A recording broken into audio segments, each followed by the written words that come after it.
नमस्कार दोस्तों, कैसे हैं आप लोग। गाइस उम्मीद करती हूँ आप सब लोग बहुत अच्छे होंगे। नौकरी समाचार चैनल में आप लोगों का बहुत बहुत स्वागत है। आज हम बात करेंगे केंद्रीय कर्मचारियों के लिए 8वें वेतन आयोग के लिए महत्वपूर्ण निर्णय के बारे में।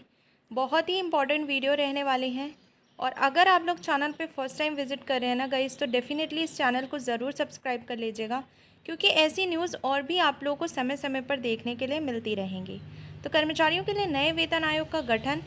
इस वर्ष केंद्रीय कर्मचारियों के लिए कई महत्वपूर्ण निर्णय लिए गए हैं। सरकार ने 8वें वेतन आयोग के गठन को मंजूरी दी है, जिससे कर्मचारियों की वेतन संरचना में बड़ा बदलाव होगा। इसके साथ ही बजट 2025 में कर्मचारियों को आयकर में राहत भी दी गई है, जिसमें आयकर मुक्त कमाई की सीमा को बढ़ाकर 12.75 लाख रुपए कर दिया गया है। महंगाई भत्ते में भी नए अपडेट आ रहे हैं, जो कर्मचारियों की सैलरी संरचना को प्रभावित कर सकते हैं।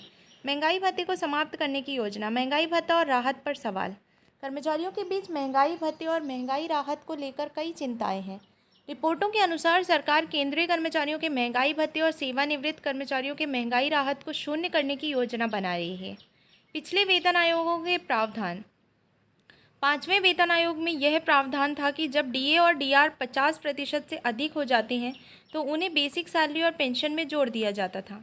हालांकि 6वें और 7वें वेतन आयोग में यह नियम लागू नहीं हुआ।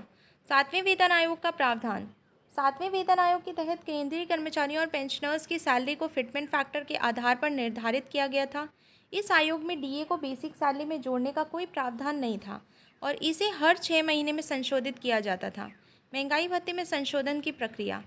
केंद्र सरकार हर साल जनवरी और जुलाई में महंगाई भत्ते की समीक्षा करती है, लेकिन 8वें वेतन आयोग के लागू होने के बाद महंगाई भत्ता शून्य हो सकता है। इसका अर्थ यह नहीं है कि कर्मचारियों की सैलरी कम होगी, बल्कि डीए को नए वेतन आयोग के तहत दूसरी श्रेणी में जोड़ा जाएगा। महंगाई भत्ते के ज़ीरो होने की संभावना।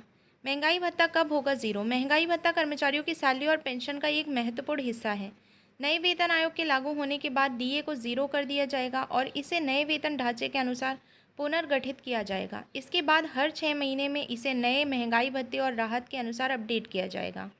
8वें वेतन आयोग की सिफारिशें। पुरानी पेंशन योजना की बहाली। 8वें वेतन आयोग की सिफारिशें कब लागू होंगी? सरकार आमतौर पर हर 10 साल में नया वेतन आयोग लागू करती है। 7वां वेतन आयोग 2016 में लागू हुआ था, जबकि 6वां वेतन आयोग 2006 में आया था। इसी आधार पर 8वें वेतन आयोग को 2026 में लागू होने की संभावना है। कर्मचारियों को उम्मीद है कि जनवरी 2026 में सरकार नए वेतन आयोग की सिफारिशों को लागू करने की घोषणा कर सकती है, लेकिन कुछ रिपोर्टों में कहा गया है कि इसमें कुछ महीनों में देरी हो सकती है। कर्मचारियों पर प्रभाव।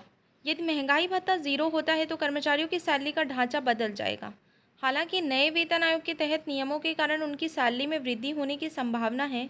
कर्मचारियों को भविष्य में वेतन आयोग की सिफारिशों और सरकार की नीतियों पर ध्यान देना होगा, ताकि वे आने वाले परिवर्तनों को बेहतर तरीके से समझ सकें।